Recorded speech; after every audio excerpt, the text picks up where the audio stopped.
Live mula sa TV5 Media Center Reliance. Kasama ang buong puwersa ng News 5. Ito ang 28th KBP Golden Dove Awards at 13th Makatao Awards Best TV Newscast. Frontline Pilipinas. Pananakit ng China Coast Guard sa Philippine Navy na nagbabantay sa BRP Sierra Madre, kinondena ni Pangulong Bongbong Marcos. Hindi raw tayo pasisiil pero hindi idadaan sa dahas.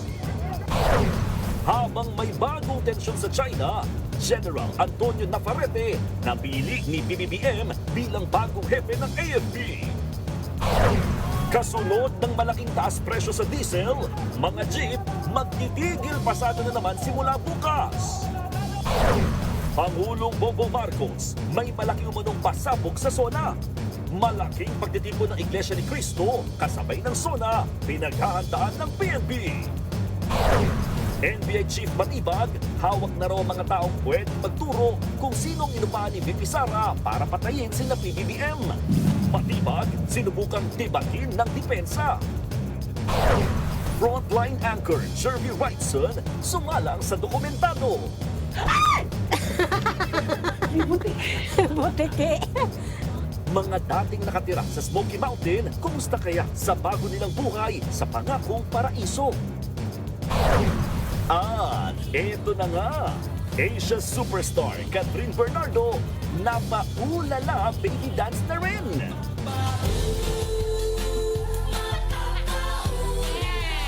Freestyle!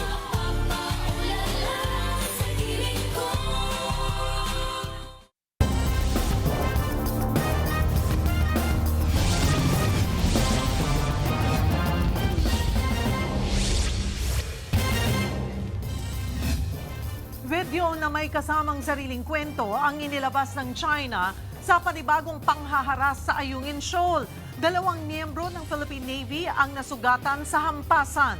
Hindi naman nagpadaig ang Armed Forces of the Philippines at naglabas din ng video kung saan kitang-kita na China Coast Guard ang nanakit. Live mula sa TV5 Media Center, nasa frontline ng balitang yan si Gio Robles.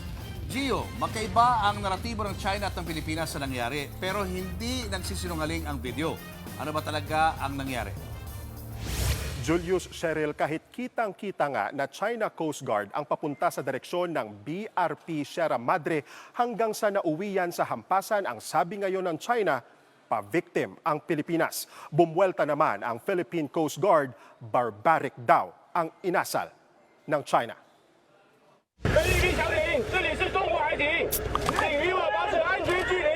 Isang araw matapos ang panibagong insidente sa Ayungin Shoal na ikinasugat ng 2 tauhan ng Philippine Navy, naglabas din ang Chinese Embassy ng mga video clips ng nangyari. Kita ang paglapit ng bangka ng China Coast Guard sa BRP Sierra Madre. Kinumpronta sila ng mga kawani ng Philippine Navy na sakay naman ng 2 rubber boat. Kung ikukumpara sa anggulo mula sa video na ipinost naman ng Armed Forces of the Philippines, kitang nagtaas pa ng sagwan ang kawani ng Philippine Navy. Pero hindi naman ito inihampas. Nagwasiwas naman ng mga kahoy na baton ang China Coast Guard. Sa kabila niyan, iginiit ni Chinese Embassy Deputy Spokesperson Gu Wei ang Pilipinas na pa-victim umano sa nangyari. Ilang beses raw na binalaan ng mga tauhan ng China Coast Guard na sakay ng mas malaking rigid hull inflatable boat ang mga Pilipinong sakay ng mas maliit na rubber boat na dumistansya. Sa isa pang video mula sa China, maririnig pa ang sagutan ng 2 panig. Pero imbes daw na sumunod, pinalibutan at binangga pa raw sila ng Philippine Navy.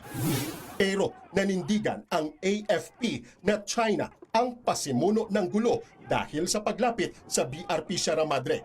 Sinita raw sila ng mga tauhan ng Philippine Navy matapos maaktuhang kumukuha ng video at larawan sa outpost ng Philippine Navy sa Ayungin. Pero sila pa raw ang nagalit. Itong nangyari kahapon, ang China Coast Guard ay lumalapit sa BRP Sierra Madre. No? Alam naman natin na ito ay nasa Ayungin Shoal at ang Ayungin Shoal ay may layo lamang na 105 nautical miles from Palawan. No?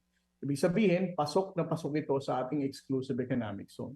So there's no reason for the Chinese Coast Guard na mapunta dito Ayon kay Philippine Coast Guard spokesperson for the West Philippine Sea, Rear Admiral J. Tariela, spliced o putol ang video na inilabas ng China. Wala rin umanong nasugatan sa panig ng China. Tinawag ni Tariela na malupit at hindi makatao ang sinapit ng dalawang Pilipinong nasugatan sa insidente. Kasunod yan ng panghahampas ng China Coast Guard ng mga kahoy na baton. Pinakikita natin dito how barbaric, how violent the China Coast Guard personnel is para talagang saktan ang ating personnel. And this is the part of the video na hindi ipinakita ng Chinese Coast Guard because they are hiding what really happened dito sa insidente na to. Dagdag pa ni Tariela, hindi katanggap-tanggap na binabaliktad ng China ang nangyari sa kabila ng sunod-sunod na insidente sa loob ng ating exclusive economic zone. Nakakagalit na to. After the racist video na tinawag ang mga Pilipino na unggoy, ngayon naman binabaliktad na naman tayo ng China na tila sila pa ang may legal jurisdiction to conduct maritime law enforcement sa loob ng ating exclusive economic zone. Talagang very disappointing, nakakagalit. Ipinagtataka raw ni Tariela kung bakit pumasok sa ayungin ang China Coast Guard at lumapit sa BRP Sierra Madre. Kinumpirma naman ni Tariela na 2 PCG vessel ang pinadala sa ayungin.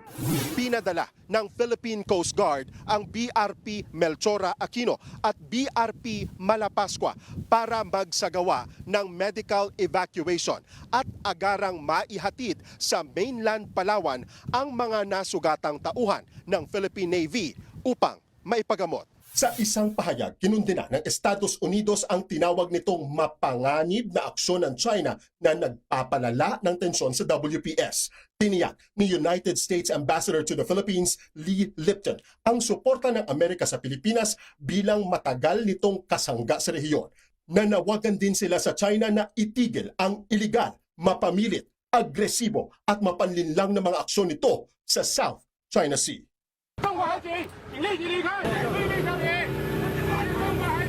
Ipinatawag ng China ang ambassador ng Pilipinas sa Beijing kasunod niya ng panibagong tensyon sa Ayungin Shoal kung saan muling sinisisi ng China ang Pilipinas. Samantala nangyari ang pinakahuling girian habang nakatakdang magpulong dito sa Pilipinas ang mga foreign minister ng Maynila at Beijing. Beijing ay para sa pag-asa nga na mapahupa ang tensyon sa West Philippine Sea. Pero nauna nang sinabi ng DFA na hindi pa malinaw kung mapapag-usapan ang pinakabagong girian na nangyari sa Ayungin Shoal. Balik sa inyo. Gio, may sagot na ba ang China sa pahayag ng Pilipinas at Amerika tungkol sa panghaharas sa Ayungin Shoal?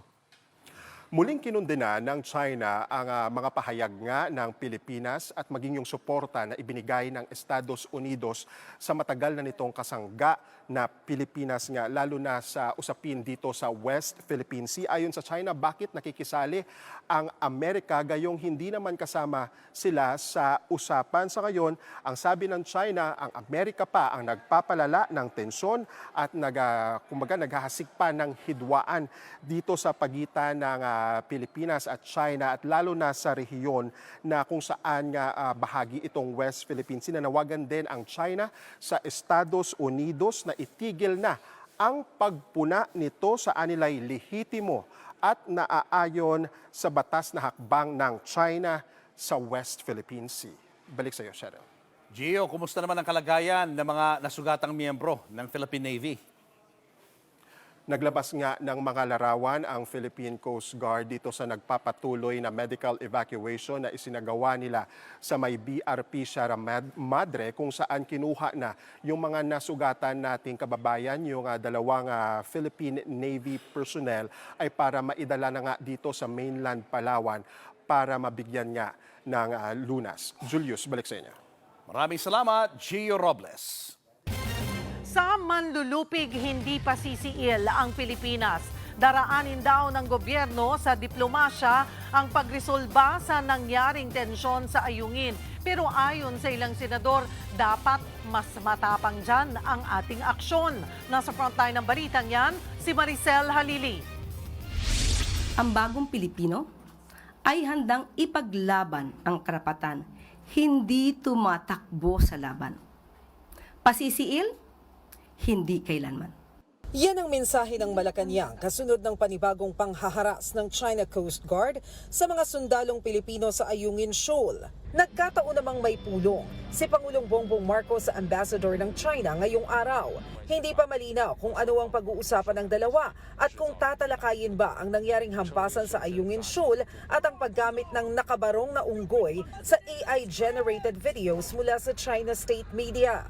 Nakikipag-ugnayan na rin ang Department of Foreign Affairs at Department of National Defense para sa mga susunod na diplomatic action. Hindi po din ninanais ng Pangulo ang ganitong mga klaseng insidente na siyang nagbibigay ng polisiya na dapat tayo ay tumugon sa mga ganitong klaseng mga insidente through a diplomatic manner. So, hindi po talaga katanggap-tanggap itong nangyayari sa pagitan po ng bansa po natin at ng China. Pero habang nananawagan ng Pilipinas ng respeto, may sariling kwento ang China. Sa video na sila mismo ang naglabas, ipinapakita na mga sundalong Pilipino ang pasimuno ng engkwentro. Pero kitang-kita rin sa parehong video na ang Chinese Coast Guard ang papunta sa direksyon ng BRP Sierra Madre na tumatayong military outpost ng Pilipinas sa Ayungin Shoal.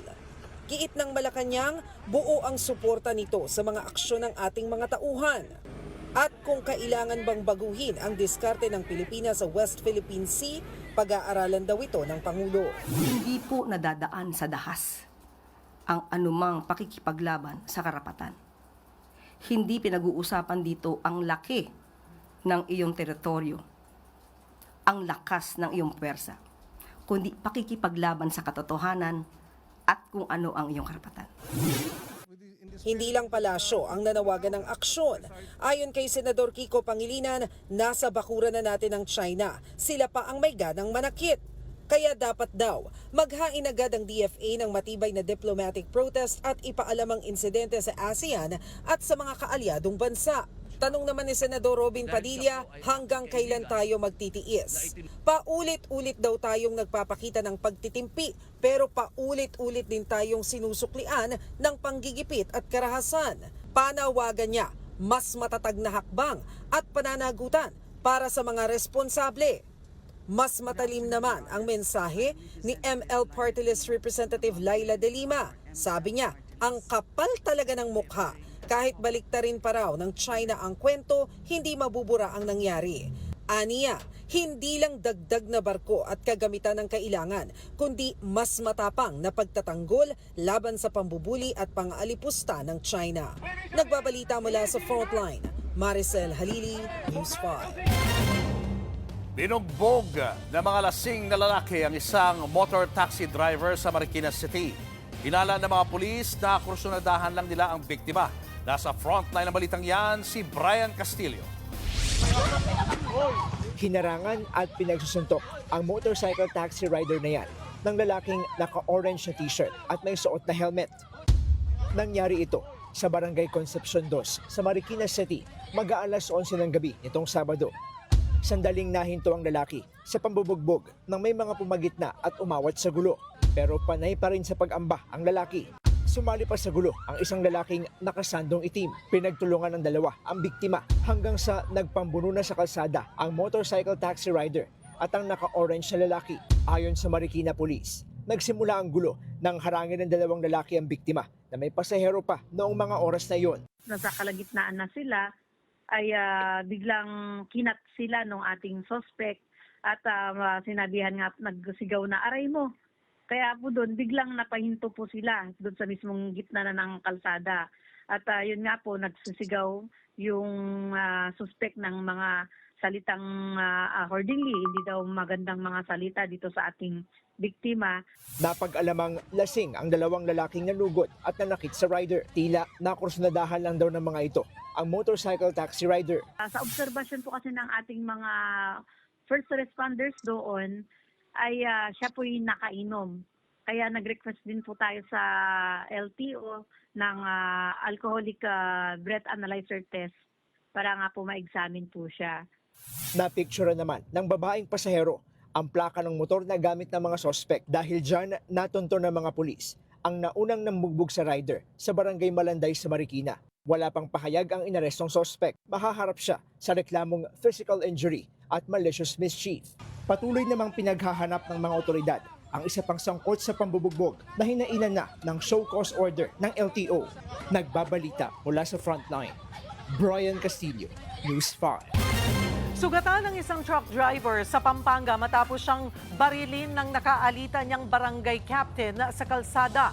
Sa kuha ng CCTV, makikita ang asul na truck na yan na kasabay ang puting pick-up na sinasakyan ng kapitan. Hindi na nakita sa video, pinagbabaril ng suspect ang truck dahilan para gumilid ito sa kalsada. Tinamaan sa kanang binti ang biktima na agad isinugod sa ospital. Base sa investigasyon, nag-ugat ang away nila nang magkagit-gitan sa may traffic light sa intersection. Naaresto naman ang suspect sa isang hot pursuit operation. Nakumpiska ang ginamit niyang baril. Mahaharap siya sa kaukulang kaso.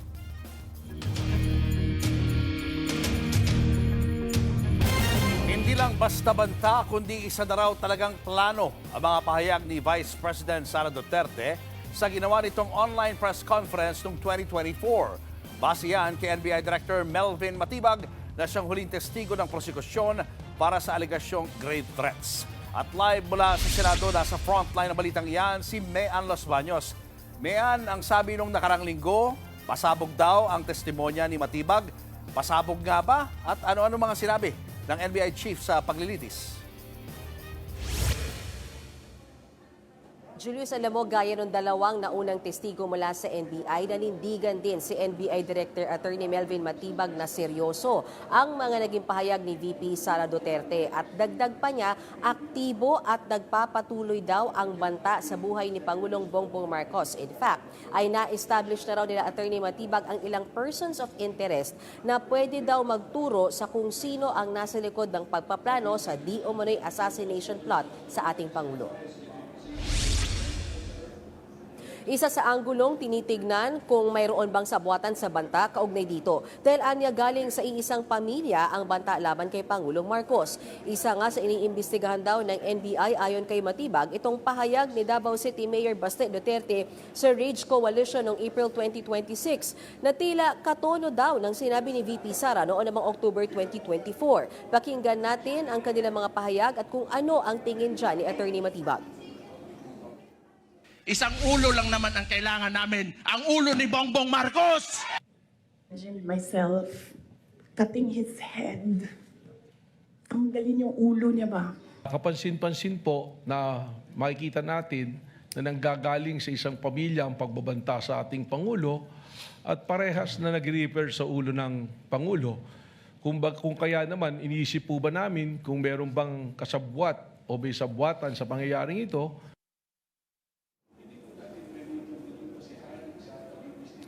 Ang naturang video ni Mayor Baste kasama sa iniimbestigahan ng binuong Special Task Force ni Attorney Matibag noong April 2026. Iba pa yan sa naunang investigasyon ng NBI Cybercrime Division dahil ang task force binubusisi na hindi lang ang banta sa buhay ng Pangulo kundi pati na ang banta daw sa ating national security. Pakinggan natin ang pahayag ni Attorney Matibag tungkol dyan.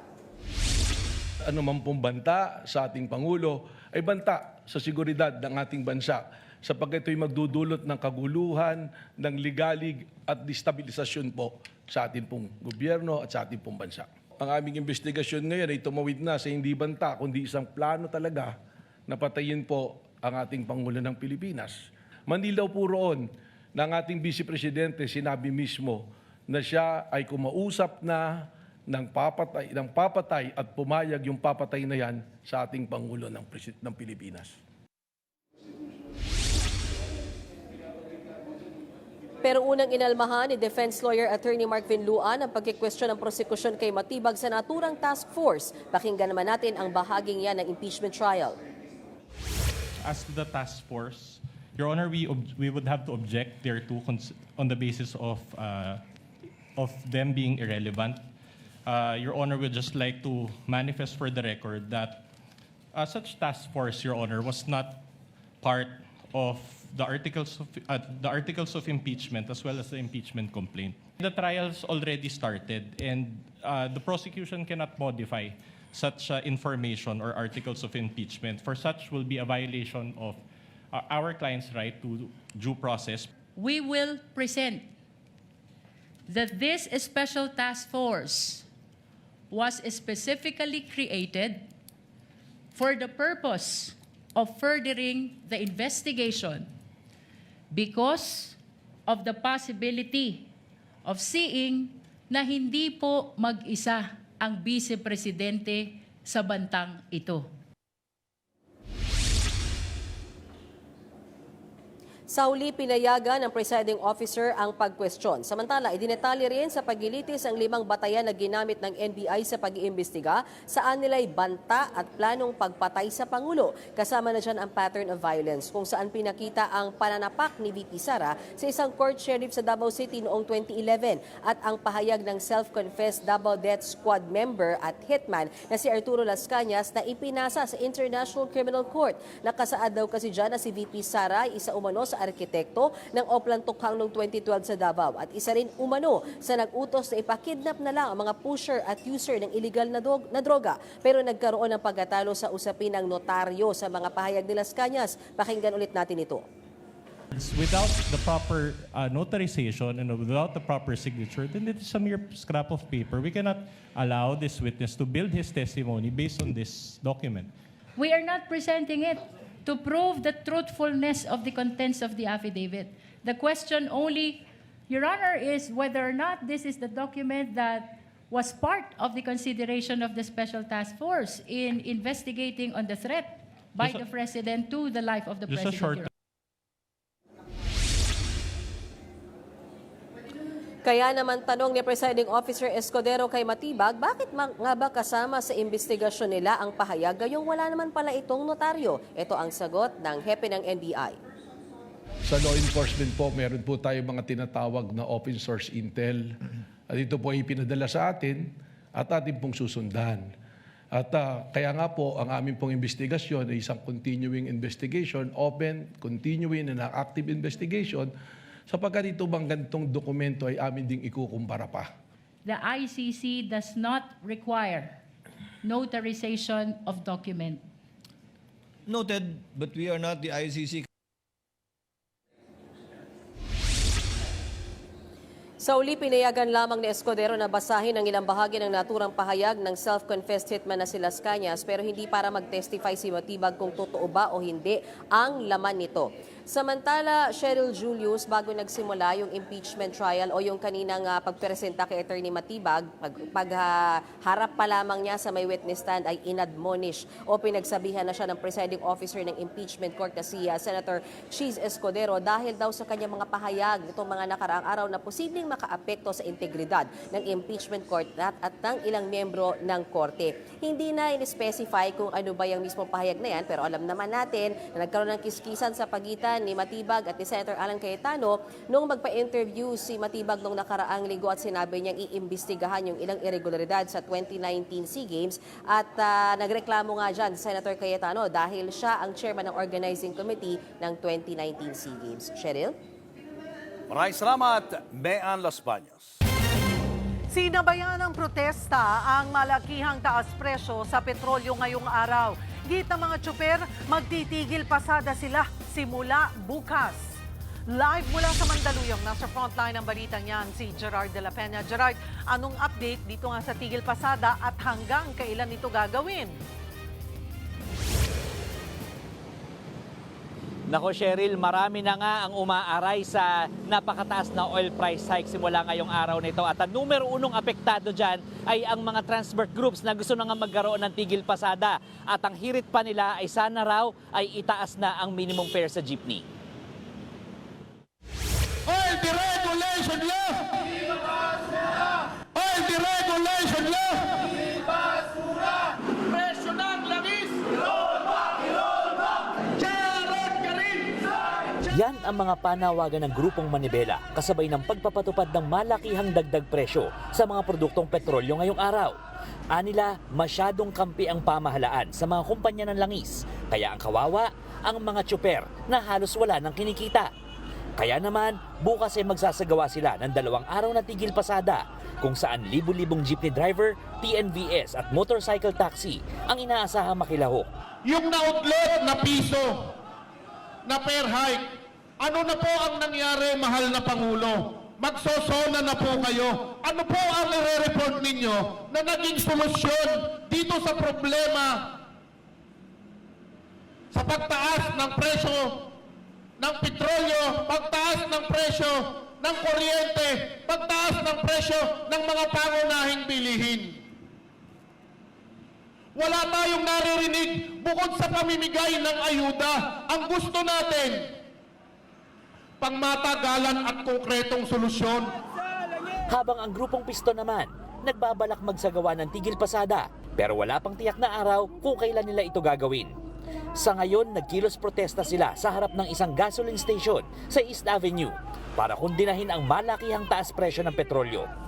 Isa rin sa kanilang panawagan, ibasura ang oil deregulation law, tanggalin ang excise tax sa langis at aprubahan ang hiling nilang 10 pisong dagdag pasahe sa jeepney. Wala rin daw kasi mararating ang pisong dagdag sa pasahe sakaling maipatupad dahil sa mataas na presyo ngayon ng diesel. Hindi pa sa layunin na para gumanda yung buhay ng mga driver, kundi para maibsan o matugunan yung mas malaking halagang nawala sa kanya at para tuloy-tuloy tayong makapagserbisyo sa ating mga mamamayan. Ilang oil companies tulad ng Shell at Sea-Oil ang nagsimula ng magpatupad ng utay-utay na taas presyo na gagawin hanggang sa Huwebes. Ganyan din ang gagawin ng Petron, Clean Fuel at Jetty na inutay-utay ngayong araw at sa Huwebes. Yan ay para hindi gaanong mabigla ang mga motorista. Karamihan sa kanila, 8 pesos muna ang idadagdag sa kada litro ng diesel ngayong araw at magdadagdag na lang ulit bukas hanggang sa Huwebes. Ang isang gas station sa Quezon City, simula pa kahapon, wala pa ring maibentang diesel. At ang nakapaskil sa mga pump nito, waiting for delivery pa.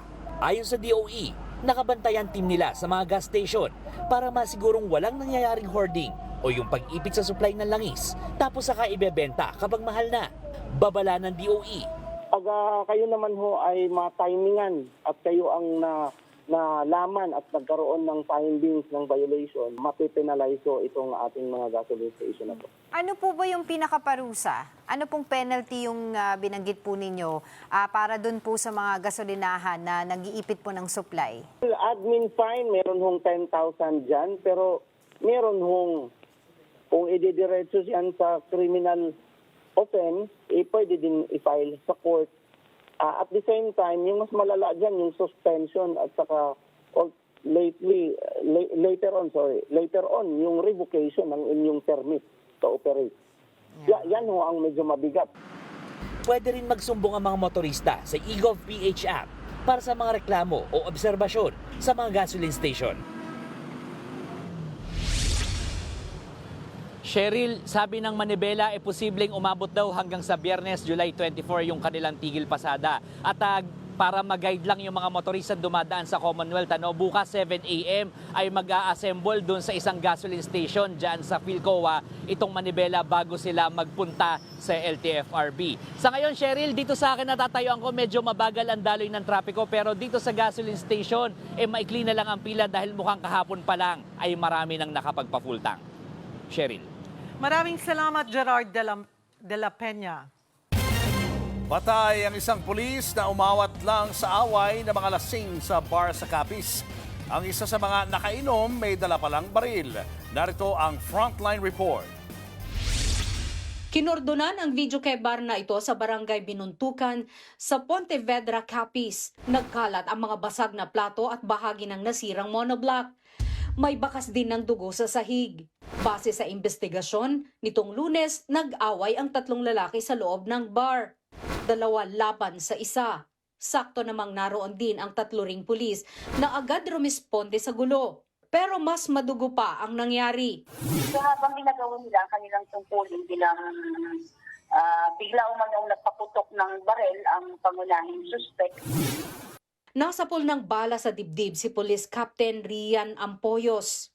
Dead on arrival siya sa ospital. Naaresto naman ang nag-iisang gunman. Mahaharap siya sa kasong murder. Nakumpiska rin ang baril na ginamit sa krimen. Hinahanap pa ang dalawang nakaaway ng suspect. Napag-alamang notoryo sila sa iba't ibang illegal na gawain. Nagbabalita mula sa Frontline, Margie Bentulan, News 5. Posibleng isang sindikato raw ang nasa likod ng pagpatay sa political vlogger na si Alicia Lipata o mas kilala bilang Mima Alicia. Ayon sa PNP, matibay na ang kaso laban sa dalawang natukoy na suspect. Pero kumakala pa sila ng mga ebidensya para malaman ang eksaktong motibo ng mga salarin. Kabilang pa rin sa iniimbestigahan ay kung may kinalaman ang pagpatay sa pagsuporta ni Alicia kay Pangulong Bongbong Marcos. July 17, nang pagbabarilin ng riding in tandem ang political vlogger sa harap ng kanilang bahay sa Caloocan. Nagpaabot naman ng pakikiramay ang ilang personalidad. Personal na pumunta sa burol sina Senator Risa Ontiveros at dating Senador Antonio Trillanes. Ibinahagi naman ni Senator Kiko Pangilinan ang mga larawan kasama si Alicia. Ayon sa Senador, isa ang vlogger sa mga mahalaga at matapang na boses sa kanyang kampanya. Nanawagan din ang Senador ng masinsinang investigasyon sa pagpaslang kay Mima Alicia. Sa gitna ng nagbabadyang kaso laban kay dating House Speaker Martin Romualdez kaugnay ng flood control scandal, sinusubukan daw niya na mag-abroad. Narito ang Frontline Report. Martin Romualdez has not ceased attempting to leave the country. Ito ang ibinunyag ni Assistant Ombudsman Miko Clavano sa isang public announcement kahapon. Nagbigay ng updates ang Office of the Ombudsman sa kanilang investigasyon sa flood control scandal. Sabi ni Clavano, isang mapagkakatiwalaang intelligence report ang source nila sa umano'y tangkang pag-alis sa bansa ni Romualdez. Sa kabila raw ito ng inihaing precautionary whole departure order laban sa dating House Speaker. The office calls on all relevant agencies to make sure that this does not happen. Our investigation identifies former Speaker Romualdez as the central figure in a scheme built on the diversion of public funds meant for flood control projects. Pero agad niyang pinabulaanan ng kampo ni Romualdez. Kailanman ay hindi nagtago si Representative Romualdez. Hinarap niya ang ICI at haharapin niya ang Office of the Ombudsman. Giit pa ni Attorney Elaine Atienza, nakakalimutan ata ng ombudsman na hindi pa hinahatulan ng anumang pagkakasala ang kanyang kliyente. No criminal case has been filed before the Sandigan Bayan, and he has not yet even been given the opportunity to answer the allegations against him. Ang batas ay hindi sumusunod sa ingay ng akusasyon. Sumusunod ito sa bigat ng ebidensya. Kumpiyansa rin ang kampo ni Romualdez na darating din ang araw ay malilinis niya ang kanyang pangalan tungkol sa flood control scam. Siya po ay nasa bansa at mananatili sa bansa until such time that he will be able to clear his name. Una nang sinabi ng ombudsman na sasampahan na nila ng reklamong plunder at paglabag sa Anti-Money Laundering Act sina Romualdez at dating Congressman Saldico. Pagkatapos niyan ay magsasagawa ng preliminary investigation para matukoy kung may sapat na basihan para iakyat ang paglilitis ang mga kaso. Basihan daw ng reklamo ang testimonya ng mga nagpakilalang bagman ni Saldico. Samantala, nagpatuloy ngayong araw ang paglilitis ng Sandigan Bayan sa non-bailable na kasong malversation laban kay Ko. Kaugnay ito sa maanumalyang flood control project sa Nauhan Oriental, Mindoro. Sa huling ulat ng gobyerno, nasa France ang pugante at namamalagi sa isang high-value property habang humihiling ng asylum. Nagbabalita mula sa Frontline, Malu Chivaria, News 5.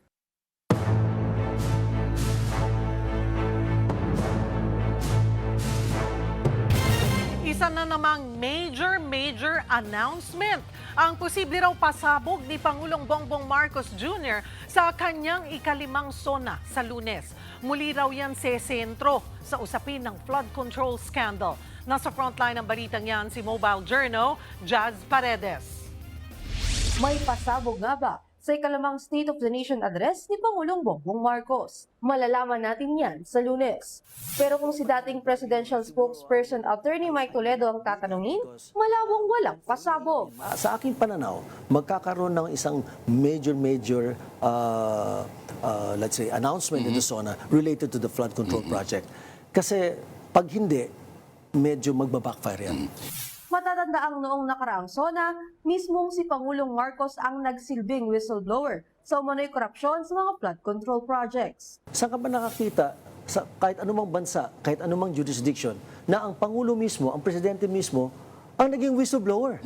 Pero hindi lang ang talumpati ang inaabangan. Kinumpirma ng PNP na may nakatakdang aktibidad ang Iglesia ni Cristo sa mismong araw ng SONA. Ang mga kapatid nating Iglesia ni Cristo will be holding ang kanilang pasasalamat day for July 27. So mga laking gathering din yon. We need to secure that gathering. We have our no rally zone, we have our barriers, we have our CDM, etc. Name it, nandun lahat. Giniit din ng PNP na ang mga magrarally ay kailangan may permit. Mahigit 20,000 pulis ang ide-deploy sa Metro Manila sa Lunes. Hindi lang para sa mga dadalo at magpoprotesta, kundi pati sa mga sensitibong lugar gaya ng Batasan, Malacanang, Senado, US Embassy at Tiwasang Bonifacio. Pinalalakas din ng PNP ang cybersecurity laban sa fake news, online scams at posibleng cyber attacks habang nakasubaybay ang buong bansa sa SONA. Samantala, ayon naman sa Malacanang, isang simpleng SONA ang gagawin ngayong taon. Walang celebrity performers at ang kakanta ng lupang hinirang ay ang PCSO Choral. Ang produksyon naman ay pangungunahan ng RTVM. Isa pang inaabangan ay kung dadalo kaya si Vice President Sara Duterte. Sa ngayon, mukhang malabo. Nasa abroad kasi ang pangalawang Pangulo mula July 16 hanggang 31 para sa mga aktibidad sa Qatar, United Kingdom at Netherlands. Kaya kung walang magbabago, malamang na hindi siya makadalo sa SONA sa Lunes. Nagbabalita mula sa Frontline Mobile Journal Jas Paredes, News 5. Nagtalaga na si Pangulong Bongbong Marcos ng bagong pinuno ng Armed Forces of the Philippines kasunod ng pagretiro ni General Romeo Bronner Jr. Tila may pasaring naman ang Pangulo sa China matapos ang sunod-sunod nito mga issue sa Pilipinas. Nasa frontline na balitang yan si Mobile Journal Julie Baisa. We shall build upon the accomplishments and lessons of those who came before us. Sa gitna ng tumitinding tensyon sa West Philippine Sea, may bagong mamumuno sa Armed Forces of the Philippines. Opisyal lang itinalaga ni Pangulong Bongbong Marcos si Lieutenant General Antonio Navarrete bilang bagong AFP Chief of Staff. Ang outgoing Commanding General ng Philippine Army ay tubong Iloilo at miyembro ng PMA Big Kislahi Class of 1990. Kilala rin siya bilang isa sa mga pioneer ng Scout Ranger Force noong dekada 90. Sa kanyang panunumpa, binigyan din ni Navarrete na ang pinakamalakas na sandata ng hukbo ay hindi mga baril o makabagong kagamitan, kundi ang mga sundalong Pilipino. Leadership may change, but our constitutional mandate remains constant. Our mission continues, our duty endures, and our commitment to the Filipino people shall remain unwavering. Our true strength does not only lie in the weapons we wield, the equipment we acquire, or the technology we adopt. Our true strength lies in our personnel. Papalitan niya si General Romeo Bronner Jr. na nagretiro matapos ang higit 4 na dekadang paglilingkod sa AFP. Nagpasalamat naman si Bronner sa mga sundalong nakasama niya sa serbisyo. It has been the greatest honor of my life to serve beside you all. Thank you for your commitment and thank you for your dedicated and excellent service to our country. This is Special Forces call sign Tiger and Aviator call sign Griffon signing off. To God be the glory. Sa talumpati naman ni PBBM sa parehong seremonya, tila may pasaring siya sa kaliwat kanang isyu ng China at Pilipinas. We seek cooperation, but we will never compromise our sovereignty. We extend friendship to all, but we will never abandon our national dignity. Sinabi yan ng Pangulo kasunod ng pinakahuling pangaharas ng China Coast Guard sa Philippine Navy sa Ayungin Shoal at ang umano'y racist depiction ng China sa mga Pilipino. Kaya hamon niya sa mga kawani ng Armed Forces bilang Commander-in-Chief. The command entrusted to you is great, but the purpose is even greater. To safeguard our people, defend every inch of our land and waters, and secure the future of our republic. Samantala, itinalaga naman si Lieutenant General Donald Gumiran bilang bagong Commander General ng Philippine Army.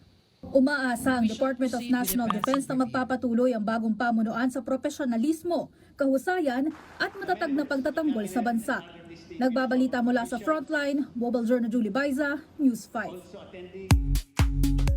showbiz, eto na nga!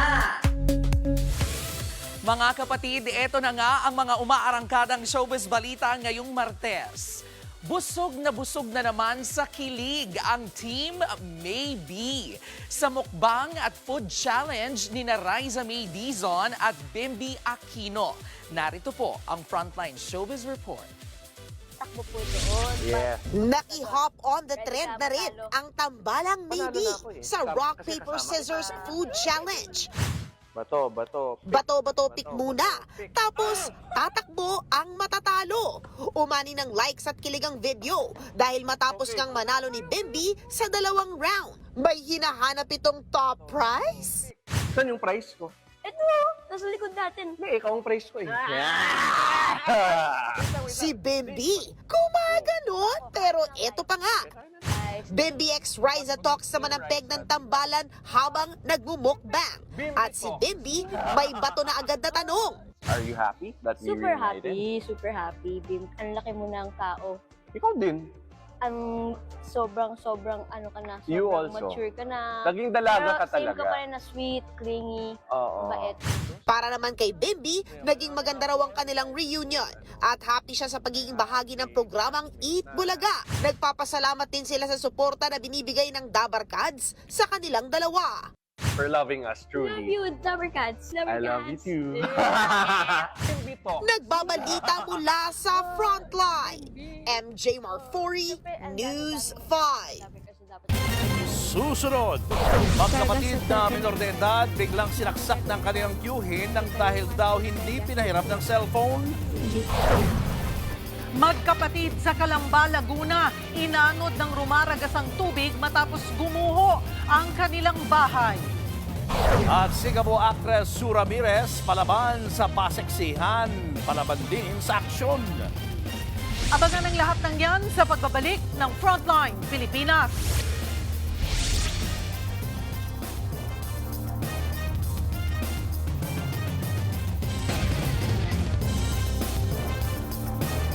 Mga kapatid, Julius Babaw po, nasa Middle East o saan mang dako ka ng mundo, manatiling may alam at may pakialam sa mga mainit na balita dito sa ating bansa.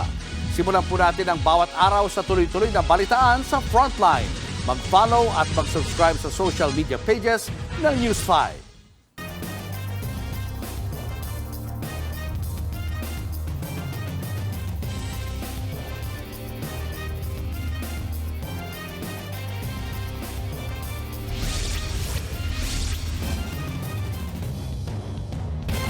Biglang sinaksak ang magkapatid na menor de edad sa Negros Oriental. Ang sospek ang kanilang tiyuhin na na-bad trip daw dahil lang hindi pinahiram ng cellphone. Narito ang Frontline Report. Isinakay sa truck ang magkapatid na menor de edad, isang 11 years old at isang 16 years old. Ang mas bata sa kanila patay na, habang kasalukuyan namang nagpapagaling sa ospital ang kuya niya. Ano ang nangyari sa magkapatid?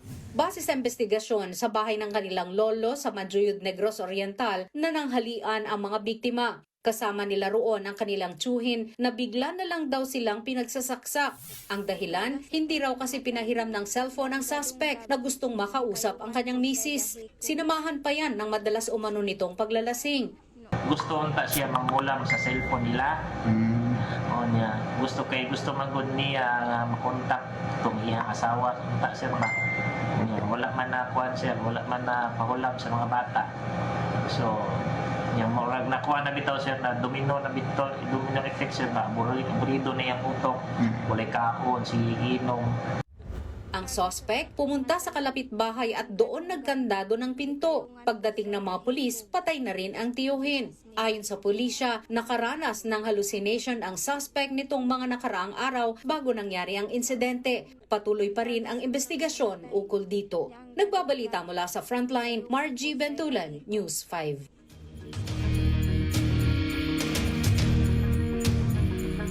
Kredibilidad naman ni NBI Director Melvin Matibag ang kinwestiyon ng defense team ni Vice President Sara Duterte. Live mula sa Senado, nasa frontline ng balitang yan, si Marian Enriquez. Marian, ano ang mga binusisi ng depensa sa testigo? Cheryl, hindi nga isiniwalat ni NBI Director Melvin Matibag kung sino yung persons of interest dun sa plano ni Vice President Sara Duterte sa pagpapatay kina Pangulong Bongbong Marcos. Ayon nga po kay Matibag, baka raw makompromiso yung itong seguridad ng kanilang mga informante at syempre ay hindi sila pagkatiwalaan ng kanilang sources. Dagdag pa nga niya, continuing at open investigation ng kasong ito. Tungkulin aniya na protektahan ang seguridad ng kanilang mga informante. Pakinggan po natin ang pahayag ni NBI Director Matibag. Kahit dumating yung punto na matukoy na natin kung sino ang kinausap, we have the right to protect yung pong aming mga informants. Sapagkat ang pinoproteksyonan din po namin dito ay ang institusyon ng NBI. Subalit ito po ay patuloy na pagsusuri at report na tuloy na ginagawa po ng National Bureau of Investigation. Katunayan po, nandirito po sa akin yung mga report ng task force, tag as confidential. Kaya pagpamanin po ninyo na talagang hindi ko po ito pwedeng ibahagi na pagpapubliko. Pansamantalang nagsuspend ang paglilitis matapos nga yung pagkikwestiyon ng prosekusyon kanina. Pagbalik, si Defense Lawyer Attorney Mark Vinluan naman ang nag-cross-examine kay Matibag. Dito sinubukang tibagin ni Vinluan ang kaalaman ni Matibag sa investigasyon sa mga pahayag ni Vice President Sara Duterte noong 2024. Si Matibag kasi naitalaga bilang NBI Director nito lamang February 2026. Dito ipinakita ng defense ang mga sabinang inilabas ng NBI sa mga journalist na umattend sa press con ni VP Sara. Mula ito sa naunang investigasyon ng ahensya, panahong hindi pa bahagi si Matibag. Kaya ang defense, kada sagot ng no ng testigo, nilalagyan nila ng X. Dito na umalma si lead prosecutor Jervy Luistro. Pakinggan natin ang bahaging yan ng paglilitis. May I know what is wrong with just presenting the exact document instead of those which are marked with XX? Your Honor, I'm afraid it will give a wrong impression to the viewing public that those XX... Short rejoinder, Your Honor. Court has ruled, and the court notes the observation, manifestation, and objection of the lead prosecutor. Again, I think it's quite plain that these are documents that the witness cannot or does not have personal knowledge about because he was not yet the NBI director. Nagpatuloy ang pagtatanong ng defense kay Matibag sa unang investigasyon ng NBI laban nga doon sa November 2024 press con ni VP Sara. Yan ay kahit ilang beses ipinagdiinan ng prosekusyon at testigo na hindi pa si Matibag ang direktor ng NBI. Ang giit ng defense, kung wala kang personal knowledge, chismis lang yan. Pakinggan natin itong bahaging yan ng paglilitis.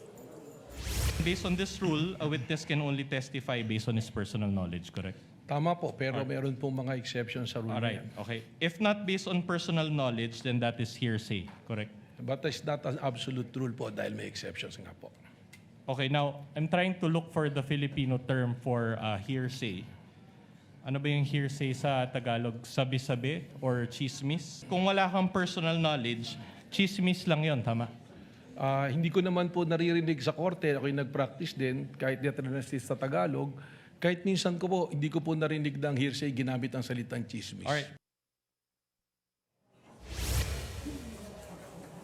Inungkat din ng depensa ang pagpirma ni Mrs. or ng Mrs. ni Matibag na si Congresswoman Ann Matibag sa pagpirma at pag-endorso ng impeachment complaint laban kay VP Sara. Pero giit ni Matibag, walang kinalaman ito sa kanyang investigasyon bilang leader ng NBI.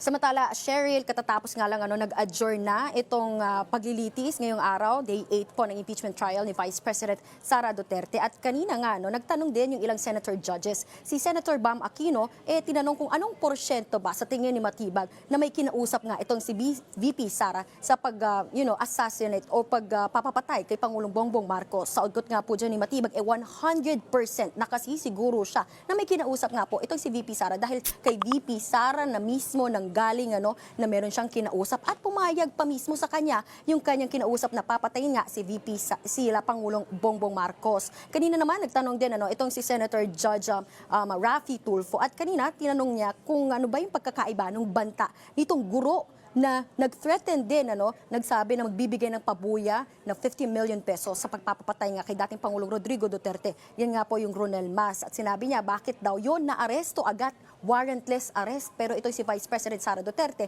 hindi agad na aresto. Meron daw bang special treatment? Ang sagot naman dyan ni Attorney Matibag, hindi raw niya masasagot. Kumbaga, kung ano nga yung stand, he cannot speak for the NBI officials back then. Samantala, Cheryl kanina rin ay inanunsyo ni Senator or Presiding Officer Chis Escudero na sa July 29 na magbabalik ang paglilitis ng ito nga kay VP Sara. So linawin lang natin, bukas nga po magpapatuloy yung cross-examination dito kay NBI Director Melvin Matibag. Pagkatapos niyan, sa Lunes ay ang ikalimang State of the Nation address ni Pangulong Bongbong Marcos. So imbitado po yung mga mababatas na pumunta sa Kamara para nga po doon sa SONA ni PBBM. Samantala sa Tuesday ay magkakaroon naman ng kontrasona dito sa Senado. Kaya po minarapat ng mga senador na sa Miyerkules, sa July 29 na po magbabalik ang paglilitis pagkatapos nga tomorrow.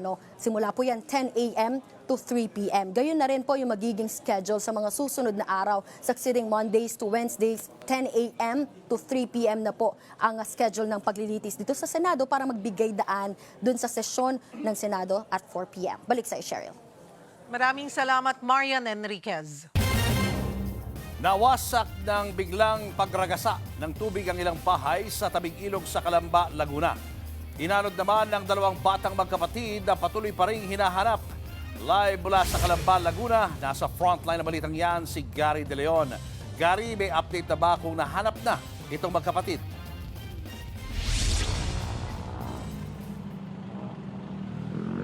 Julius, nagpatuloy ang paghahanap sa magkapatid na edad 11 at 7 taong gulang na nawawala matapos matangay ng flash flood ang bahay nila sa Calamba, Laguna nitong linggo. Kita ang matinding pinsala at mga nagkalat na gamit sa mga bahay na ito sa tabing ilog sa Barangay Pagong sa Calamba, Laguna. Gumuho ang mga bahay nitong linggo matapos abutin ng rumaragas ang tubig.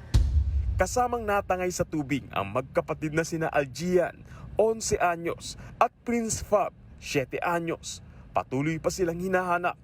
Kwento ng kanilang padre de pamilya na si Alberto Lumbria. Wala sa bahay nang mangyari ang pagguho dahil namamasada siya ng motorcycle taxi. Bigla pong tumawag sa akin yung asawa ko, sabi niya, umuwi ka muna kasi ang lakas ng ulan. Tatakot na ako dito. Habang nag-uusap po kami, bigla po namatay yung pag-uusap namin sa ating cellphone. Gusto ko lang po sa ngayon makita yung dalawa kong anak. Yun na lang yun po ang ko ngayon. Priority ko po ngayon, sir. Kasi ilang araw na po. 8 taon na raw sila sa lugar at kampante siya na hindi guguho ang kanilang bahay at hindi rin aabutin ng tubig sa ilog. Halos ilang parte na lang ng bahay ang natitira sa tinitirhan ng dalawang magkapatid na hanggang sa ngayon ay nawawala matapos silang rin na rumaragas ang tubig. Pero mapapansin nyo sa aking likuran na may mga butas ang bakod. Tanda na may mga naipon na tubig na tumama sa kanilang bahay bago sila natangay ng agos. Sa inisyal na impormasyon mula sa barangay, posibleng naipon ng tubig sa pader na nasa likod ng bahay ng mga biktima. Dahil dyan ay bumagsak ang pader at rumagasa ang naipon tubig. Yung agos po ng tubig from road ng Pasiano, medyo malakas po, mga 30 minutes din po siya. And then naipon po yung tubig doon sa may pader. And then doon po nag-force, kaya po nag-flash flood po yung area yung area yon. Kasama pang tinangay ang mga nadurog na parte ng pader, kaya napinsala rin ang mga bahay sa lugar. Sa kabuuan ay 10 bahay ang tuluyang winasak ng flash flood, 5 naman na may partial damage. Pinalikas na ng barangay ang nasa 100 at 13 pamilyang nakatira sa lugar. Pansamantala silang nanunuluyan sa isang paaralan. Delikado na po talaga dun sa area yon. Once na po na magtuloy-tuloy din po talaga yung ulan, kasi po nakaangat na rin po talaga yung mga pader. Kaya once na magtuloy-tuloy po ulit ang ulan at malakas na ulan, may possibility po talaga na magiba din po.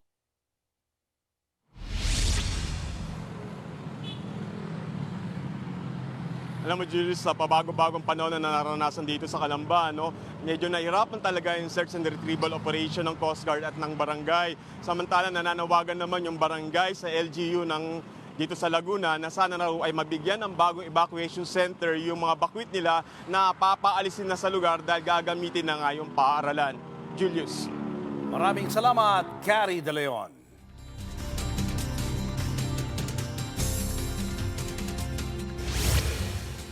Weather update tayo mga kapatid. Tumataas na po ang tsansa na maging isang ganap na bagyo o nasa high chance na po ang tsansa maging isang ganap na bagyo nitong ating binabantayang low pressure area ayon sa Pag-asa. Ito pong low pressure area na ito ay nasa labas ng ating area of responsibility at huling namata ng Pag-asa sa layong 1,505 kilometers east ng Eastern Visayas. Sa ngayon, wala pa po yung direktang epekto sa anumang bahagi ng ating bansa. Pero yan po ay posibleng makapasok sa ating area of responsibility bukas at patuloy pong kikilos pahilagang kanluran. At sa ngayon nga, meron po itong tsansa o medyo may kataasan po ang tsansa niyan maglandfall o sumabit sa ating kalupaan o landmass bago pumasok ang weekend, particularly dito sa hilagang bahagi ng Luzon at extreme northern Luzon. Kaya meron tayong inaasahang direktang epekto ng paglapit nitong tatawagin natin bagyong Quiapo. Pag pumasok na po yan sa ating at maging bagyo na po yan. So meron tayong inaasahang direktang epekto niyan sa malaking bahagi ng ating bansa, particularly dito sa Luzon at hihila rin po yan o magpapalakas ng ating habagat o southwest monsoon. Kaya paghandaan po natin mga kapatid, yan po ay maaaring sa pagpasok ng weekend o bago pa pumasok ang weekend. Sa ngayon, meron na po tayong mga malalakas na pagulan dulot ng epekto ng ating habagat dito sa kanlurang bahagi ng Mindanao. Kasama po dyan ang Zamboanga Peninsula, Maguindanao, Sultan Kudarat at ilang bahagi po ng Soc-Sargent area. Meron din tayong mga nararanasang thunderstorms sa natitirang bahagi ng BARMM. Kasama na po dyan ng Northern Mindanao, maging dito sa ilang bahagi ng Davao Region. Again, mag-ingat po tayo kapag nakakaranas tayo ng thunderstorms dahil biglang buhos po yan ng malakas na pagulan na minsan may kasama pong mga kaakibat na buhawi o pag-ulan ng yelo. Samantalang mataas na rin po ang ating tsansa ng pagulan dito po sa may Western Visayas. Kasama po dyan ng Negros Islands at ang isla dyan po sa may Panay, kasama po dyan ng Boracay at meron din tayong mga posibleng thunderstorms dito po sa natitirang bahagi ng Visayas at mas madadagdagan pa po ang epekto ng habagat sa mga susunod na araw habang papasok itong inaasahan nating bagyong Quiapo at palapit sa ating landmass o kalupaan. Ganun din po ang ating aasahang panahon dito po sa Mimaropa na kung saan mas madadagdagan din po yung ating mga tsansa ng pagulan dyan kasabay po ng paglakas ng ating habagat sa mga susunod na araw. Kaninang hapon, meron tayong mga thunderstorms na naranasan sa Laguna, Cavite, Batangas, Metro Manila, kasama po dyan ng Bulacan, Nueva Ecija, Pampanga, Tarlac, Zambales at Bataan. Pero yan po ay mga afternoon showers o thunderstorms pa lamang po natin o yung ating mga pulu-pulong pagulan o thunderstorms. Hindi pa po yan epekto nitong papalapit na bagyo at pagpalakas nito sa ating habagat. Yan po yung ating karaniwang nararanasan tuwing hapon at gabi. Bukas, magpapatuloy pa rin po ang maliwalas sa panahon natin sa malaking bahagi ng Luzon, including Metro Manila. At pagsapit po ng hapon, tataas muli yung ating tsansa ng pagulan at posible muli yung ating afternoon showers at thunderstorms. Kaya sa mga lalabas ng bahay, ugaliin pa rin po natin ang pagdadala ng payong o anumang pananggalang sa ulan. Pero dyan po sa area ng Northern Luzon maghanda po tayo at mag-ready na po sa posibleng magiging epekto ng pagtawid nitong ating binabantayang sama ng panahon, lalong-lalo na po sa darating na Biyernes hanggang papasok na weekend. Dahil dyan po natin inaasahan lumapit at dumikit itong posibleng tawagin natin bagyong Quiapo. At yan muna ang latest sa ating lagay ng panahon. Muli ako po ang inyong weather frontliner, Alvin Puran. Lagi may panahon para sa iyo. Susunod, baby sa Parañaque City, bakit nabulok daw ang kamay? At ilang miyembro ng 4Ps bigong makatanggap ng 2,000 pisong ayuda mula sa Uplift Assistance. Yan at iba pa sa pagbabalik ng Frontline Pilipinas.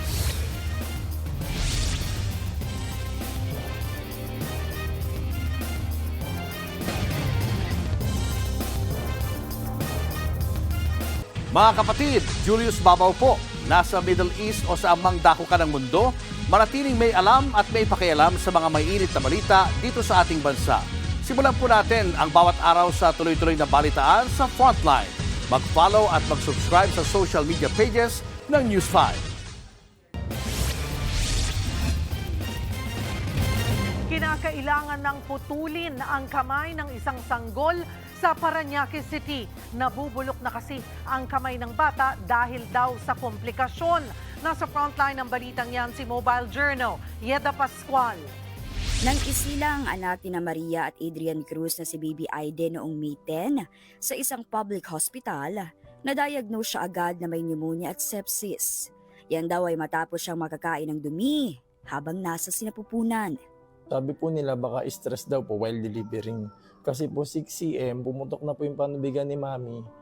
Then ano po yun, mga 3 a.m. Then 6:21 a.m. pa po siya ng anak. Ang masaklap, hindi raw agad na-endorse ng mga nasa delivery room sa mga nurse ng Neonatal Intensive Care Unit o NICU na nakalunok ng dumi ang sanggol. Mga June 13 and 14, kinakailangan niya pong salinan ng red blood cells kasi po low blood na raw po siya, kakatest po siguro ng dugo, ganun. Tuesday po, nag-start na po mag-itim yung mga dulo po ng daliri niya. Ang sabi po sa amin, possible daw po sa ugat niya po, bumigay or nagbara, ganun daw po. Ngayon ang kaliwang kamay ni Baby Aiden, unti-unti nang nabubulok. Kailangan na itong putulin. June 20, inilipat na si Baby Aiden sa Philippine General Hospital. Hinahanda na siya para sa gagawing operasyon. Ang kanyang mga magulang, nananawagan ng tulong. Kung mayroon po mang pagkukulang o pagkakamali, sana po managot po sila. Na humingi po ng tulong para po sa gagawin sa kanya sa pagputol po ng kaliwang kamay niya.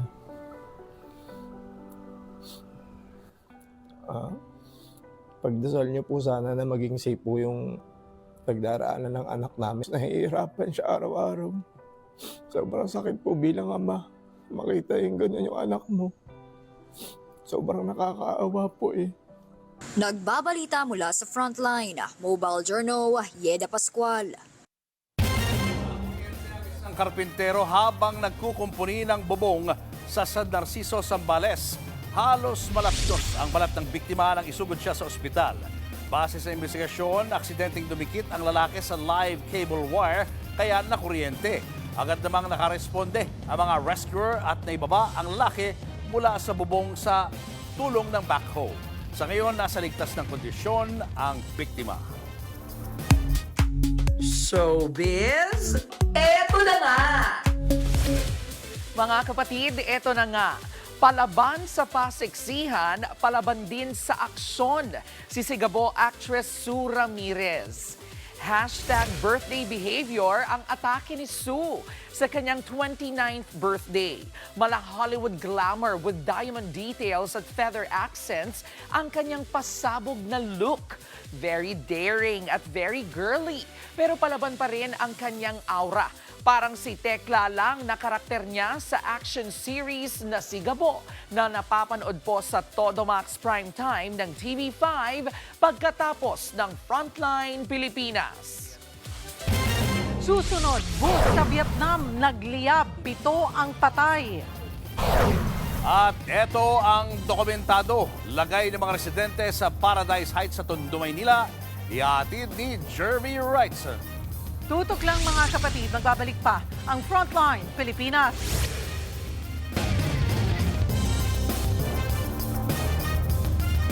Mga kapatid, Cheryl Cosim po. Nasa Estados Unidos, Canada o saan mang dako ka ng mundo, manatiling may alam at may pakialam sa mga mainit na balita dito sa ating bansa. Simulan natin ang bawat araw sa tuloy-tuloy na balitaan sa Frontline. Mag-follow at mag-subscribe sa social media pages ng News 5. Patuloy ang pamahagi ng 2,000 pisong ayuda sa programang Uplift Assistance. Pero meron daw ilang benepisyaryo na umuwing luhaan. Nasa frontline ng balitang yan, si JC Cosico.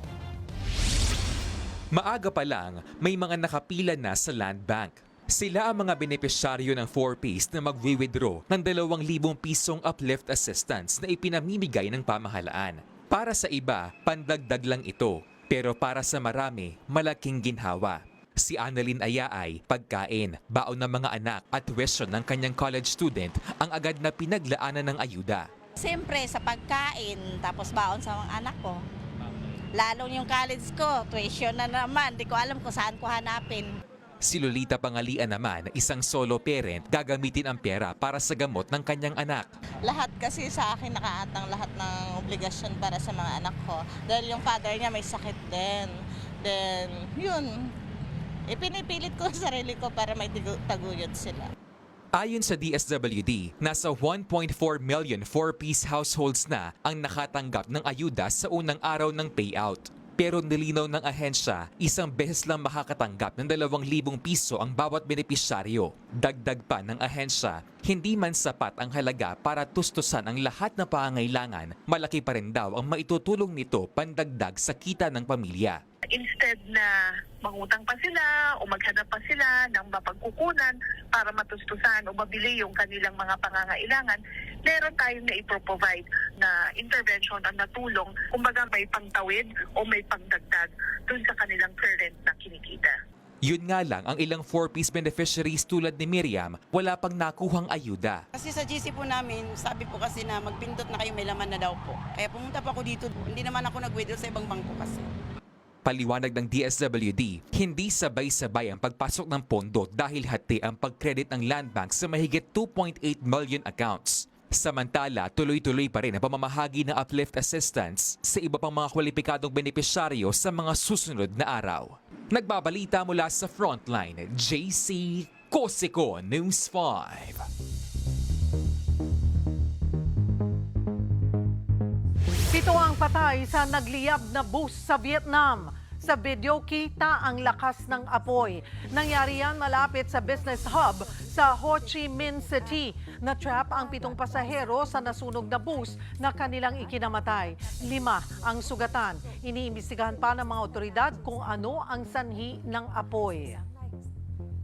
Susunod, Senator Judge Ping Lacson may pasaring sa kapwa niya Senator Judge na bopol daw. Tutok lang mga kapatid, magbabalik pa ang Frontline Pilipinas.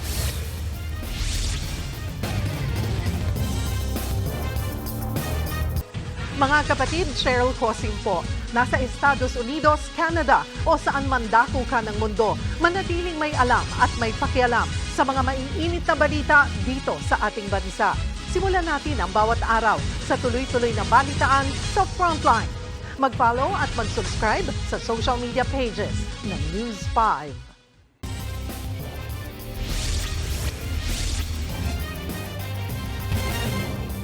Nagpasaring si Senator Judge Ping Lacson sa tinawag niyang bopol na Senator Judge sa impeachment trial ni VP Sara. Bato-bato sa langit ang tamaan sa pool, lalo't walang pinangalanan si Lacson. Nasa frontline na balitang yan si Mobile Journal, Marymon Reyes. Without fairness, there is abuse. Ano ba exactly yung sinabi ng Vice President nung araw na yan, November 23, 2024? Objection, Your Honor. Well, I'm not yet done. Tagisa ng husay sa batas, procedure at paglilitis, natunghayan yan sa impeachment trial ni Vice President Sara Duterte sa Senado. Kaya si Senator Judge Ping Lacson may pahayag na kapag magaling daw ang mga abogado ng prosekusyon at defense team, masarap makinig at marami raw natutuhan. Pero pasaring niya, ang problema daw kapag may umentra na Senator Judge na aniyay bopol. Walang binanggit na pangalan si Lacson. Pero nitong nakaraang mga araw ay mainit ang sagutan nila ni Senator Judge Alan Peter Cayetano. Pinaratangan ni Cayetano si Lacson na dumoble daw ang kanyang net worth. Pumalag naman si Lacson sa aniyay pag-atake sa kanyang integridad. Saka ibinunyag ang umano'y budget insertions ni Cayetano sa mga flood control projects sa Taguig. Nauna na ring nagpahiwatig si Lacson sa aniyay awkward at nakakaya na pag-lecture ng isang abogado sa judge mismo ng paglilitis. Never pa raw niyang nasaksihan yan sa dami ng mga trial na dadaluhan niya. Wala pa ring pinangalanan si Lacson. Pero sa paglilitis, nakailang beses nang nagpapaalala sa Senado ang prosekusyon sa tungkulin nito. If we bring Your Honor's logic to its conclusion, that would mean that the Committee on Justice would have to conduct a full-blown trial, get all the evidence at that level, so that we do not have to fish anymore when we get to this court.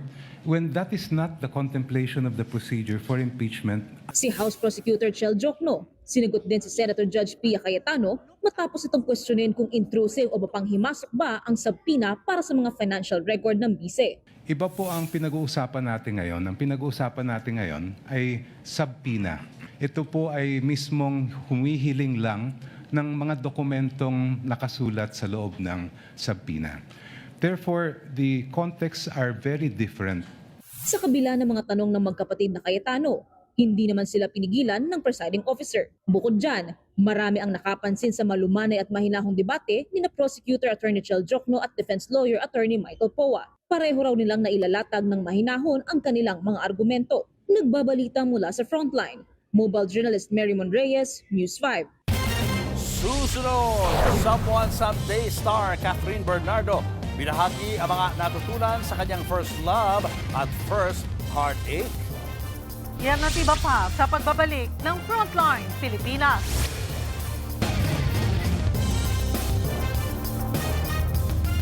Mga kapatid, Julius Babaw po, nasa Middle East o saan mang dako ka ng mundo, manatiling may alam at may pakialam sa mga mainit na balita dito sa ating bansa. Simulan po natin ang bawat araw sa tuloy-tuloy na balitaan sa Frontline. Mag-follow at mag-subscribe sa social media pages ng News 5. Nasa pool sa CCTV ang isang kawatan sa Tondo, Maynila na nanloob sa isang paupahan. Ang pinuntirya niya, mga mamahaling sapatos. Nasa frontline na balitang yan, si Nina Ong Pauco. Sa kuhang ito ng CCTV sa isang paupahan sa Tondo, Maynila, Lunes ng madaling araw, makikita ang lalaking pababa ng hagdan na may bitbit na plastik sa magkabilang kamay. Pagdating sa ibaba, umupo ito sa dulo ng hagdan at tila inaayos ang mga laman ng bitbit na plastik. Nang matapos, lumabas na ang lalaki sa gate. Ilang segundo lang dumating ang caretaker at tila nagtaka na bukas ang gate. Ang lalaki palang bumaba sa apartment, isang kawatan. At ang dala nitong mga plastik, laman ang mga ninakaw na sapatos. Sa investigasyon ng Rahabago Police Station, napansin ng tenant na nawawalang ilang gamit niya nang suriin niya ang CCTV footage sa apartment. Dito na nakita na tinangay ng suspect ang mga sapatos at tsinelas nito. Agad na nagtungo ang biktima sa Don Bosco Police Community Precinct para i-report ang insidente. Dahil dito, nagsagawa ng follow-up operation ang mga pulis na nagresulta sa pagkakaaresto sa 30 anyos na suspect, isang construction worker. Sa pamamagitan po ng ating biktima, kasama ang biktima at ating mga line beat patroller dito, pumunta na sila ron sa location at positibo naman naturo yung suspect. Mga bandang ayon dun sa report, nahuli yung suspect mga alas 10 ng umaga. Aabot sa 19,000 pesos ang natangay ng suspect, nabawi ang dalawang sapatos pero hindi ang ilang tsinelas. Aminado naman ang suspect sa krimen. Silaw lang po ako sa sapatos kaya po kinuha ko. Paano niyo ba napasok yung paupahan? Nakita ko lang po nakabukas yung pintuan kaya pumasok po ako. Tapos po? Ayun po, naakit po ako sa sapatos, kinuha ko po. Masensya na lang ko sa may-ari sa nagawa ko. Sana bigyan ako ng pagkakataon. Naharap ang suspect sa reklamong theft. Nagbabalita mula sa Frontline, Nina Ong Pauco, News 5. Showbiz, eto na nga! Mga kapatid, eto na nga, may hugot ang Asia superstar na si Catherine Bernardo sa Someone Someday Loveless Fest. Sabi nga po ng aktres, may natutunan daw siya sa kanyang first love at first heartache. Kung ano yan, alamin po natin sa Frontline Report ni MJ Marfort.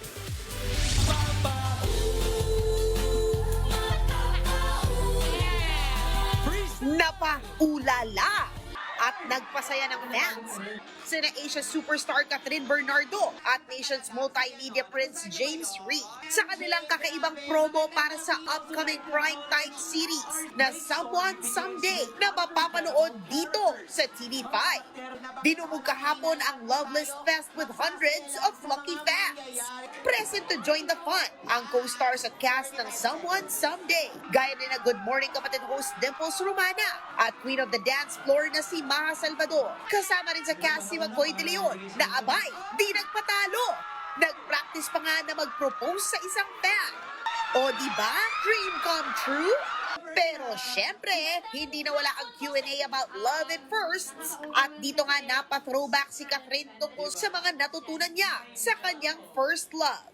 I think all of our firsts are memorable. Whether it's first love, first heartbreak, first crush, first success, first failure, diba? Lagi yun yung naaalala natin. But I think the character development of a person happens every day. But I think life is like our biggest classroom. So we learn. Wow! Lalim ng hugot ni Kat! Resonating talaga sa karakter niyang si Billy na makikilala na soon sa Someone Someday. Mapapanood na yan sa July 24 sa Netflix at July 27 sa Todo Max Prime Time ng TV5 at iba pang platform. Nagbabalita mula sa Frontline, MJ Malfori, News 5. Mga kapatid, lahat ng pangako nagsisimula sa pag-asa. Pero hindi po lahat nagtatapos sa katuparan. Ganyan nagsimula ang kwento ng libu-libong pamilyang inilipat mula sa Smoky Mountain papunta sa Paradise Heights. Makalipas kasi ang mahigit 2 dekada, natupad nga ba ang pangakong paraiso? Ang kanilang kwento, dokumentado.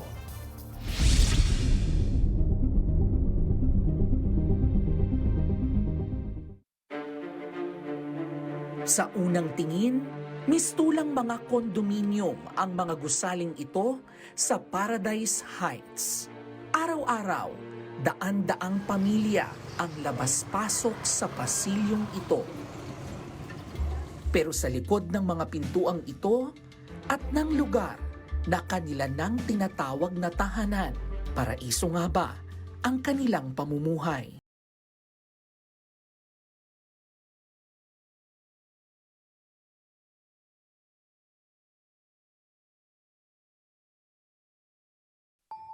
Hello po! Nay, Kalad Karen po. Kamusta po kayo? Buti naman po. Dito po kayo nakatira? Opo. Doon, sa 517 po. Ah, sige, puntahan natin ang bahay nyo. Wala doon po. Sabi lang. Medyo madilim talaga dito. Buti po. Bakit? Kasi po, pahirap pa ilaw rito man. Ah, pahirapan po ang ilaw. Pero may tindahan na. Mayroon iba. Mayroon yung iba. Tapos wala. may mga bata. Oo, may mga bata. Naglalaro. At may computer shop pa. Isa lang po yan. Pagpasok pa lang, bumungad na agad sa amin ang makitid at madilim na mga pasilyo. Nakasalansan ang iba't ibang gamit at tila naging makulay na mga banderitas ang mga sinampay sa bawat hallway. At ang bawat tahanan may iba't ibang disenyo. Ang iba ay may sariling gate. Ang iba naman ay wala. So, Nay, gano'n na kayo katagal dito sa Paradise Heights? Opo.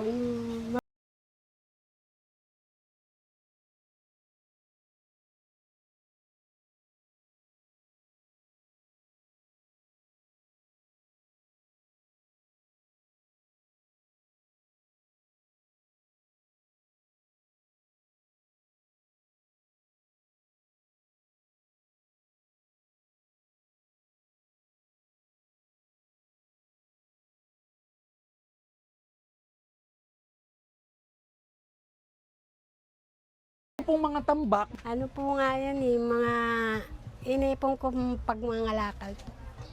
Pangangalakal. Yun po ang ginagawa po ninyo magpasa hanggang Indoors ngayon. po. Okay. Tapos saan nyo po binibenta yung mga nakukuha nyo po sa pangangalakal? Junk shop po. Junk shop. Opo. Hanggang ngayon po nagtatrabaho pa po kayo? Opo. Pag wala akong madiskarte, ayan ang hanap buhay ko.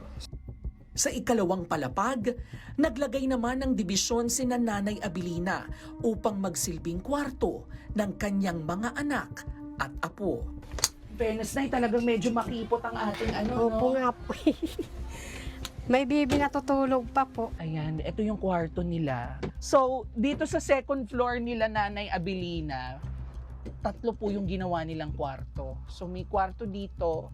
Ito yung isang maliit na espasyo, may kwarto din. Tapos may kwarto pa din dito.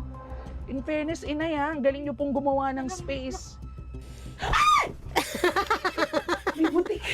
Butiki. May alaga ka. Okay lang po, okay lang. Nagulat lang ako. Diyos ko, ang lalaki po ng mga butiki dito, parang mga iguana. Ilang years po kayo sa Smoky Mountain tumira? Ano pa lang yung squatter, mga 15 years. 15 years kayo doon, tapos pinalipat po kayo dito sa Paradise Heights. Tama po? Sino po nagpalipat sa inyo? Pinag-usapan namin dito yun. Buwan-buwan, 200. Mahigit ilang dekada na ang nakalipas bilang bahagi ng Smoky Mountain Development and Reclamation Project, inilipat ng National Housing Authority o NHA ang mga pamilyang dating naninirahan sa Smoky Mountain sa Paradise Heights. Ang kanilang pangako, mabigyan ng permanenteng pabahay at makapagsimula muli ang mga residente. Paraiso ang proyekto para sa mga katulad ni Nanay Abilina na nakatira lamang noon sa bundok ng basura. Kamusta po yung buhay nyo dati sa Smoky Mountain? Wala rin, ganun pa rin po, scavenger pa rin. Hanggang ngayon, scavenger pa rin. Wala rin pinagtunguhan. Ang mga anak ko ay yung pinalaki ko sa pagbabasura lang po. Naawa ako sa mga anak ko. Paano kong gagawin? Nahingi na nga lang, makakainin nila, okay lang. Kung hindi, okay lang din. Sabi ko, pag nagbigay kayo, salamat po. Pag wala-wala, kaya ko nang magtis. Ganang buhay ako, sarili ko po. Mahirap po ang buhay. Opo. So, saan niyo po kinukuha yung pambayad niyo po ng renta? 200 kada buwan? Wala, minsan po, di kami nakabayad. Laki nga, namin ngayon po. Nasa 10,000. Ang utang po ninyo? Oo, sa NFC po. So, ibig sabihin yung 10,000, nasa 10 taon na po kayong hindi nakakabayad ng renta? Opo. Bakit po hindi kayo nagbabayad? Wala po kasi paghuhugutan. Paano po yung tubig ninyo, yung ilaw po ninyo? Paano po yung kuryente? Pinagambag-ambagan lang ng mga anak ko. Pag kumita sila. Yung buhay po nyo dito sa Paradise Heights, maituturing nyo po bang malaparaiso? Katulad po ng ipinangako sa inyo ng gobyerno. Pahirap ng pahirap, wala pa rin pagbabago. Pangarap ko magkaroon ng magandang bahay at pamumuhay. Malayo sa paraiso ang ipinangakong bagong buhay para sa mga taga-Paradise Heights dito sa Tondo, Maynila. Mahigit 2 dekada na ang lumipas nang sapilitan silang ilipat dito ng gobyerno mula sa Smoky Mountain, dala ang pag-asa ng mas magandang kinabukasan. Ngunit sa paglipas ng panahon, tila imahinasyon pa rin ang buhay paraiso na ipinangako.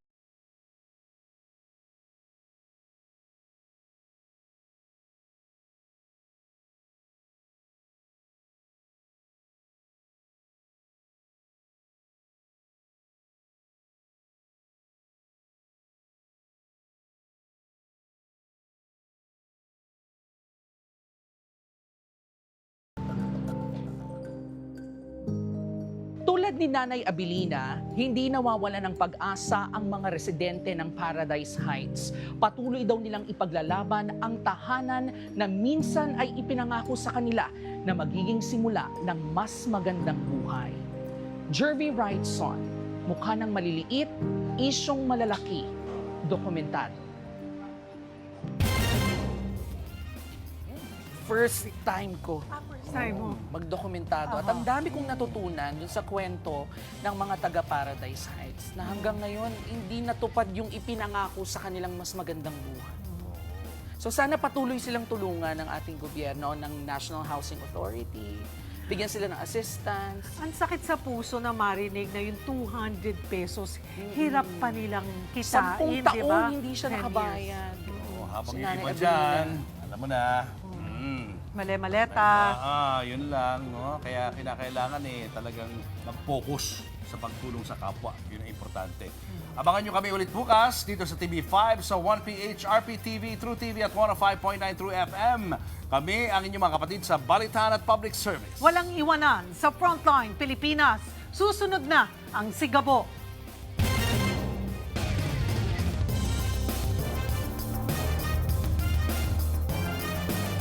Mga kapatid, Cheryl Cosim po.